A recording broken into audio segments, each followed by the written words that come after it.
바리새인과 사두개인들이 와서 예수를 시험하여 하늘로부터 오는 표적 보이기를 청하니 예수께서 대답하여 이르시되 너희가 저녁에 하늘이 붉으면 날이 좋겠다 하고 아침에 하늘이 붉고 흐리면 오늘은 날이 굽겠다 하나니 너희가 날씨는 분별할 줄 알면서 시대의 표적은 분별할 수 없느냐. 악하고 음란한 시대가 표적을 구하나 하시고 그들을 떠나 가시니라. 제자들이 건너편으로 갈새 떡 가져가기를 잊었더니 예수께서 이르시되 삼가 바리새인들이 서로 의논하여 이르되 우리가 떡을 가져오지 아니하였도다 하거늘 예수께서 하시고 이르시되 믿음이 작은 자들아 어찌 떡이 없으므로 서로 논의하느냐. 너희가 아직도 깨닫지 못하느냐. 떡 5개로 5,000명을 먹이고 주운 것이 몇 바구니며 떡 7개로 4,000명을 먹이고 주운 것이 몇 광주리였는지를 기억하지 못하느냐. 어찌 내 말한 것이 떡의 관함이 아닌 줄을 깨닫지 못하느냐. 오직 바리새인과 사두개인들의 누룩을 주의하라 하시니 그제서야 제자들이 떡의 누룩이 아니요 바리새인과 사두개인들의 교훈을 삼가라고 말씀하신 줄을 깨달으니라. 아멘. 12절까지 봉독해 드렸습니다. 오늘 우리가 읽은 마태복음 16장 1절부터 12절에 있는 말씀을 중심으로 주제를 하나님의 공급하심을 믿는가, 이런 주제입니다. 하나님의 공급하심을 믿는가. 말로만이 아니고 우리가 삶을 통해서 정말 믿는 건지 같이 한번 생각해 보려고 하는 그런 시간으로 갔습니다. 오늘 본문 내용 중에 몇 구절을 좀 한번 여러분들에게 해설해 드리도록 하겠습니다. 5절에 보면은 제자들이 건너편으로 갈새 떡 가져가기를 잊었더니 이런 말씀이 있어요. 예수님과 제자들이 갈릴리 건너편 이방 지역으로 지금 가고 있는데 제자들이 떡 가져오기를 잊었다는 겁니다. 그럼 왜 이방 지역에 가는데 떡 가져오는 것을 잊었다 하는 말이 나올까? 그것은 이방 지역에서 부정한 음식을 피하려면은 먹는 것을 챙겨와야 된다는 거죠. 정한 음식, 코시아라고 그러죠. 정한 음식을 챙겨가야 하는데 그 정한 음식을 챙기지 못했다 하는 그런 의미라는 겁니다. 8절에 보면은 예수께서 아시고 이르시되 믿음이 작은 자들아, 그런 말씀이 있어요. 마태복음에 보면은 믿음이 작은 자들아 하는 그런 표현이 간간히 나오고 있어요. 믿음이 작은 자들아. 이 믿음이 작은 자들이라 하는 이 표현은 항상 하나님의 보장하심과 연관이 되어서 사용되어 있음을 우리가 보게 됩니다. 제가 한번 예를 들어 보겠습니다. 마태복음 6장 30절에 보면은 오늘 있다가 내일 아궁이에 던져지는 들풀도 하나님이 이렇게 입히시기던 하물며 너일까 보냐. 믿음이 작은 자들아, 이렇게 얘기했어요. 내일에 아궁이에 던져지는 들풀도 하나님이 입히시는데 왜 너희들이 있는 문제를 가지고 그렇게 걱정을 하느냐. 믿음이 작은 자들아. 그래서 하나님의 보장하심과 연관되어서 믿음이 적은 자들아 하는 표현이 되었습니다. 한 군데 더 보겠습니다. 마태복음 8장 26절에 보면은 예수께서 이르시되 어찌하여 무서워하느냐. 믿음이 작은 자들아 하시고 곧 일어나서 바람과 바다를 꾸짖으시니 아주 잔잔하게 되거늘. 갈릴리 바다가 폭풍 노도가 일어서 제자들이 도저히 견딜 수 없을 때 예수님을 깨웠죠. 예수님이 바다를 향해서 잔잔하라 할 때 잔잔해진 겁니다. 그때 뭐라고 말씀하신다면은 믿음이 작은 자들아라고 말씀하신 것을 보게 되는데 이것 또한 하나님의 보장하심과 연관되어서 사용한 말씀이라 이렇게 보게 됩니다. 그때나 이때나 마찬가지죠. 여러 가지 하나님의 보장, 하나님을 믿는다 하고 삶을 살긴 살았지만은 하나님 보장하심을 신뢰하지 못하고 이런 일에는 이렇게 불안하고 저런 일에는 저런 일로 걱정했던 제자들의 모습이 오늘 우리의 모습과 별 다르지 않다 하는 것을 느끼게 됩니다. 본문에서 가장 인상적인 구절은 7절이에요. 제가 읽어드리겠습니다. 저에게 인상적인 구절로 다가왔는데, 제자들이 서로 논의하여 이르되 우리가 떡을 가져오지 아니하였도다 하거늘, 이런 말씀이에요. 이 구절은 제자들이 먹을 것을 걱정하는 내용입니다.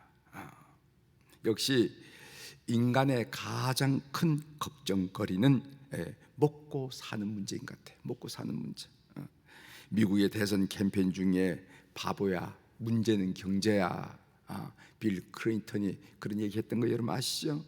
대선 때 많이 이슈가 미국 사이에 있었지만, 그러나 미국인들의 가장 큰 관심은 경제였다 하는 것을 우리가 알게 됩니다. 모든 짐승, 모든 동물들은요, 자기 배가 차면은 더 이상 욕심을 부려서 사냥을 하지 않습니다. 아무리 무서운 사자랄지라도 닥친 대로 동물을 죽이진 않아요. 자기 배만 차면은 동물들이 이렇게 옆을 지나가더라도 가만히 눈만 껍벅하면서 쳐다보는 것을 우리가 동물의 왕국에서 봅니다. 모든 짐승들, 동물들은 자기 배만 차면은요 더 이상 사냥을 하지 않습니다. 그러나 인간은 달라요. 인간의 욕망은 그렇지 않습니다. 소유욕은, 인간의 소유욕은 채워지지 않는 욕망이에요. 욕망이에요. 저는 이제까지 살아오면서 이 정도 가졌으면 만족한다 라는 사람을 본 적이 없어요.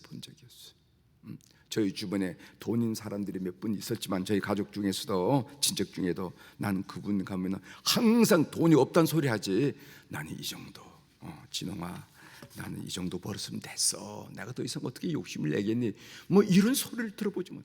항상 가보면은, 옛날에 어렸을 때 서울에 와서 그 옛날엔 장로 밑에 이렇게 미닫이 그 있잖아요. 거기에 보면은 옛날에 그 10,000원짜리인가 팔았더니 빼곡하게 있더라. 야, 저렇게 돈이 많은 사람도 있구나 라고 느꼈는데, 항상 돈이 없다는 소리를 했지, 돈이 없던 소리 했지, 난 이만하면 됐다 한 소리를 들어본 적이 없어요. 나이 때문에 아니면 건강 때문에 자기 능력이 부족해서 포기했을지언정 만족해서 그만둔 사람을 보지 못했다는 거예요. 이 인간의 소위 원죄를 타고난 우리 인간의 이 욕심이라는 거죠. 욕망이라는 거죠.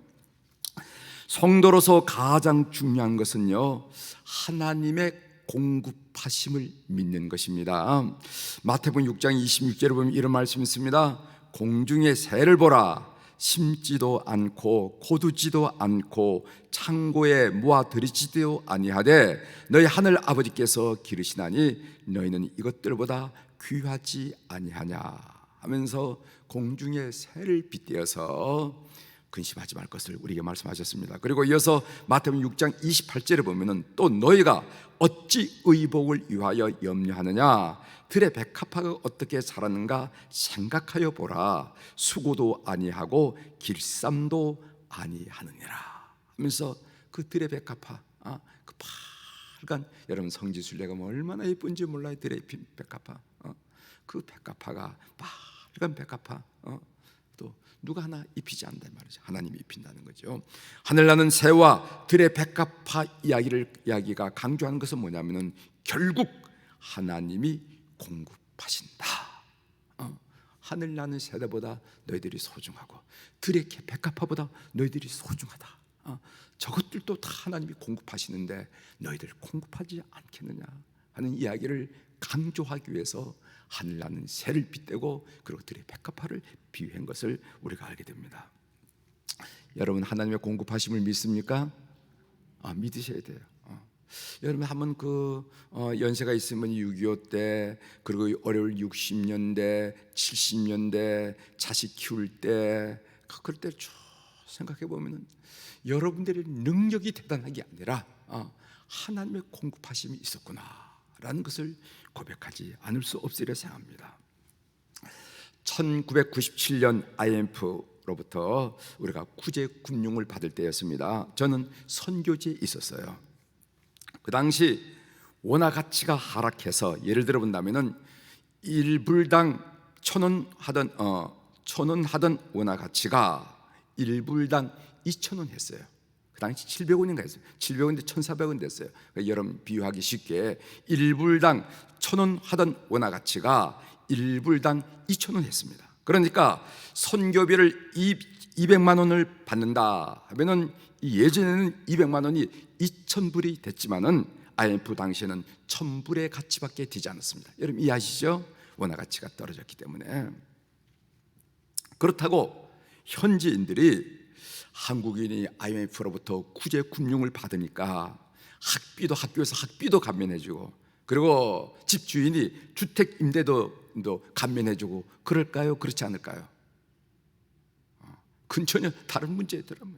그래서 그 당시 많은 선교사들이 철수를 했습니다. 중동 지역에 있는 선교사들도 많이 철수를 하고, 동남아, 남아메리카 할 것 없이 많은 선교사들이 철수를 했어요. 그때 선교지에 남아있던 선교사들도 있었습니다. 저도 그 중에 한 사람이었어요. 저는 지금도 그렇지만 주변 머리가 없어가지고 아쉬운 소리를 못합니다. 남들에게 와서 내가 참지, 내가 좀 불편하면 되지, 뭘 아쉬운 소리. 저는 그렇게 이제 살아왔는데 아쉬운 소리를 못하는 사람이라 그 문제를 전화 한 통, 내가 지금 이렇게 힘듭니다. 그리고 예전에는 문자는 없었지만은 편지 한 통 전 쓴 적이 없어요. 지금 상황이 이렇게 어렵습니다 하고 무슨 저를 보낸 아랍 선교에다 얘기를 하거나 저를 아는 교회나 교우들에게 편지 한 통 쓴 적이 없어요. 그 어려운 상황에서도 굶지 않고 아이들 휴학시키지 않고 다 공부시키게 되더라고요. 공부시키더라고요. 저는 하나님의 공급하심이 어떤 것인가 하는 것을 그 현장에서 많이 느꼈습니다. 하나님의 공급하신 것을, 이런 걸 보고 하나님의 공급하심이라 그러는구나.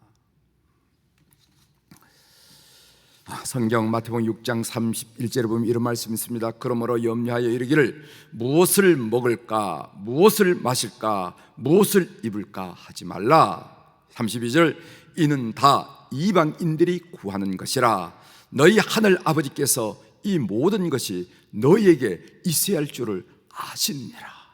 하늘 아버지께서 너희에게 필요한 것이 어떤 것인지 다 아신다는 것입니다. 여러분, 오늘 새벽 기도에 난 우리 모든 교우들이 이 사실을 믿는 여러분들이 되기를 바랍니다. 그렇다고 성도들은요 경제에 무관심해야 한다 하는 말은 절대 아닙니다. 성도는 자기 삶에 성실해야 돼. 근면 검소해야 됩니다. 이게 우리 기독교 윤리예요. 근면 검소해야 됩니다. 하나님의 공급하심을 믿는다고 불안당이 되면 안 됩니다. 불안당이 뭔지 알죠? 안 입을 땀 흘리지 않고 살아가겠다고 남의 것을 먹겠다고 덤비는 사람 보고 불안당 같은 놈이라고 그랬다. 불안당이 되면 무의도식해서도 안 된다면 손 하나 까딱하기 싫다고 왜 그렇게 일을 안 하냐고. 하나님이 다 공급하신데 이건 하나님의 공급하심의 그 의미를 모르는 사람이에요.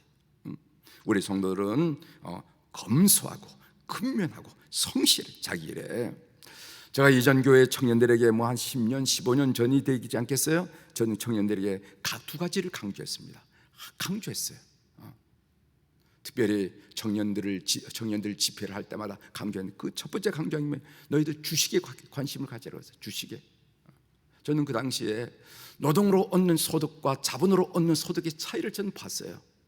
노동으로 얻는 소득보다도 자본으로 얻는 소득이 더 크다는 것을 저는 알기 때문에 너희들 주식에 꼭 관심을. 주식은 그 투기한 게 아니다. 주식에 관심을 가져라. 주식을. 제가 강조했습니다. 또 두 번째 강조이 뭐냐면 영어를 꼭 하라고 그랬어요. 아무리 옆에 수두룩하게 금덩어리 다다라 영어 못하면 너희 것이 못 된다. 세계가 아무리 넓다고 김무중 회장이 얘기한다 하더라도 영어 못하면 세계는 좁은 것밖에 안 돼. 그러니까 영어 꼭 하라. 이렇게 가르쳤어요. 우리 그리스도인은 하나님의 공급하심을 믿는다고 불성실하거나 무의도식하거나 또는 불안당이 되어서는 안 됩니다. 그리고 성도는요 경제적 불평등, 빈부격차를 해소하는 제도와 법에 관심을 가지고 꾸준히 개선하려고 하셔야 됩니다. 더불어 함께 잘 살지 않으면요 함께 망하거나 함께 몰락하기 때문에 그렇습니다. 너는 끝까지 못 살고 난 끝까지 잘 살 수 있다. 그런 법칙은 세상에 존재하잖아요. 더불어 함께 못 사는 일만 남다 이 말이죠. 그래서 우리가 함께 더불어 잘 사는 길을 하려면 모두가 잘 살아요. 이거 모색하셔야 됩니다. 여러분, 우리가 아셔야 됩니다. 여러분들이 서초동에 사신다고, 서초동에 있는 교회에 있다고 저 사람들은 영원히 못 살고 우리는 영원히, 그렇게 생각하시면 안 돼요. 더불어 함께 더불어 잘 사는 사이를 모색하지 않으면요, 영원히 잘 살 수 없어요. 그 역사가 보여주는 건 역사가. 그리고 세 번째로 우리 성도는요, 영혼의 잇된 재물을 쓸 줄 알아야 됩니다. 우리는 재물의 쓰기에 따라서 현재를 풍요롭게 하고 미래를 풍요롭게 하고 내세를 풍요롭게 할 수가 있어요. 이건 무슨 말씀인지 여러분 다 알아들을 것이라고 생각합니다. 우리에게 주어진 재화, 이걸 가지고 어떻게 쓰냐에 따라서 현재도 풍요로워지고 우리 자손때에도 풍요로워지고 뿐만 아니라 영혼까지 풍요로워지는, 내세까지 풍요로워진 삶을 살게 된다 하는 것을 꼭 기억해 주시길 바랍니다. 삶의 적용으로 말씀드립니다. 하나님의 공급하심, 이것이 성경에만 있는 우리 삶에는 허언이 아니라 여러분 실제 살면서 경험할 수 있기를 주의 이름으로 축원합니다. 그래서 여러분들이 인생을 사는데 먹고 사는 염려로부터 자유하는 우리 교우들이 다 되기를 주의 이름으로 고면합니다. 기도하시겠습니다.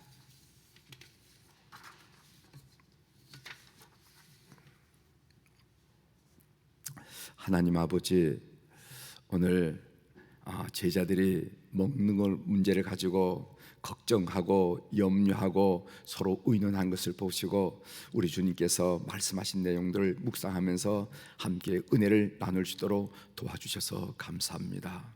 하나님, 하나님의 백성으로서, 이방인이 아닌 하나님의 백성으로서 먹는 것, 입는 것 가지고 걱정하거나 염려하지 않도록 은혜를 베풀어 주옵소서.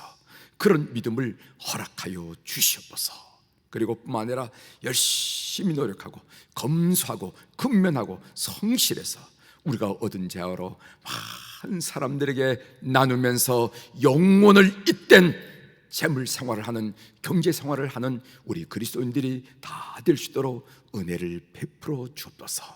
그래서 주변 많은 사람들이 우리를 바라보면서 참 당신들 때문에, 당신 때문에 큰 유익을 얻었노라고 하면서 고백하며 하나님께 영광을 올려드리는 저희들의 삶이 되도록 은총을 베풀어 주옵소서. 하나님, 오늘 또 주님 앞에 귀한 물질을 봉헌하도록 도와주셔서 감사합니다. 눈 밝으신 우리 하나님 아버지, 귀 밝으신 우리 하나님 아버지, 이름들, 사연들 가슴에 묻어두고 하나님께 기도하는 모든 사연들 주님께 아신 줄 믿사오니 이제껏 그렇게 역사하신 것처럼 오늘 또 장래도 그 능력으로, 그 지혜로, 그 사랑으로 저희를 보호하여 주시옵소서.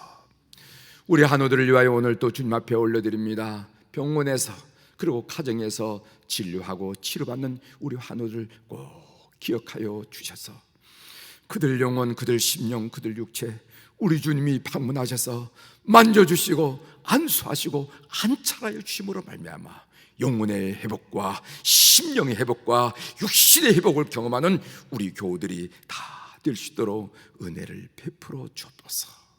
가족들이, 본인이, 의사 선생님들이 깜짝 놀랄 회복의 역사가 우리 주님의 그 크신 은총으로 일어나도록 은혜를 베풀어 주옵소서.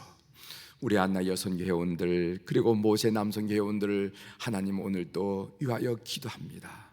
코로나19 바이러스로 출입이 어려운데 하나님 답답하게 느끼지 않게 하시고 이런 기회를 통하여 더 말씀에 침잠하고 하나님과 가까이 감으로 영적으로 풍성해지는 그런 축복을 어른들이 다 누리게 도와주옵소서. 상황 보고 답답해하고 상황 보고 우려하는 것이 아니라 하나님과 깊은 교제 속에서 이 세상이 주지 못하는 큰 감격과 감사와 은혜와 풍성함을 누리는 어른들이 다 되도록 은총을 베풀어 주옵소서. 우리의 자녀들, 우리의 자손들을 주님 앞에 올려드립니다. 하나님, 직장 생활하는 자녀들, 그리고 또 학문하고 사업하는 자녀들, 그리고 군대에 나가 있는 자녀들, 대학문을 녹화하는 자녀들, 결혼을 그리고 출산을 그리고 잉태 축복을 원하는 자녀들, 하나님 아버지 모든 우리의 자녀들 주님께서 붙들어 주셔서 그들이 애쓰는 만큼 그들의 삶의 형통함과 평탄함을 구가하는 그런 은혜가 있게 도와주셔서 우리 모든 가정이 믿음이 계대되고 축복이 기대되어서 늘 하나님의 은총을 찬양하는 가정들, 가문들, 집안들이 될 수 있도록 은총을 베풀어 주옵소서. 오늘 또 하늘의 주권과 땅의 주권을 가진 우리 주님의 이름으로 선포합니다. 내 영혼이 잘된 같이 범사가 잘되고 강건한 축복을 오늘 우리 사랑하는 교우들이 하루를 사는 동안에 반드시 누리게 도와주시고 그 행복감에 찬양이 넘치는 하루로 주께서 인도하여 주시옵소서. 감사드리며 예수님의 이름으로 기도 올리옵나이다. 아멘. 하늘에 계신 우리 아버지,